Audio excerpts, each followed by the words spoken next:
ఇక్కడ ఉన్నది చరిత్రలో ఏదైనా మంచి పని చేసినప్పుడు నాలుగు మంచి మాటలు ఎవరైనా చెప్పాలనుకున్నప్పుడు అరే ఫలానా ఆయన ఉన్నప్పుడు కూడా అరే మన కోసం నిలబడ్డా, మాకు ఎక్కువ చేయకపోయినా కనీసం అన్యాయం చేయకుండానన్నా మాది మాకు ఇచ్చిండా, మాదైతే గుంజుకోలేదు, నాది నేనే తింటా మీది కూడా నేనే తింటా అనే విధానం నా దగ్గర లేదు.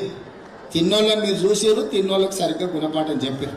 ఇప్పటికి కూడా వాళ్ళ తప్పును వాళ్ళు తెలుసుకోకుండా మీరు తప్పు చేసారు మాకు ఓటేయలేదని మళ్ళీ మిమ్మల్ని బదనం చేయడానికి ప్రయత్నం చేస్తారు.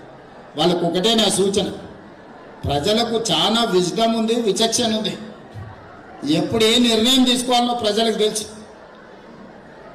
నేను గెలిచినా నువ్వు ఓడినా అది ప్రజా నిర్ణయమే. ఒకవేళ నువ్వు గెలిచి నేను ఓడినా ప్రజలు దాన్ని సందర్భానుసారంగా ఇస్తున్న తీర్పు. ఆ తీర్పును అవమానించేటట్టు మాట్లాడకండి. మనలో ఉన్న లోపాలు ఉంటే మనం సరిదిద్దుకోవడానికి ప్రయత్నం చేయాలి. నేనే రాజు, నేనే మంత్రి అంటే నేనే ముఖ్యమంత్రిని, నేనే మున్సిపల్ మంత్రిని, ఈ ఎన్నికల ప్రతి ఫలితం నా పనితనానికి గీటురాయి. నేను కష్టపడుతున్నాను, ప్రజలు విశ్వసించి ఖచ్చితంగా 80% ఆశీర్వదిస్తారు. కొన్ని పనులు అయినా కాకపోయినా ప్రయత్నంలో లోపం లేదు.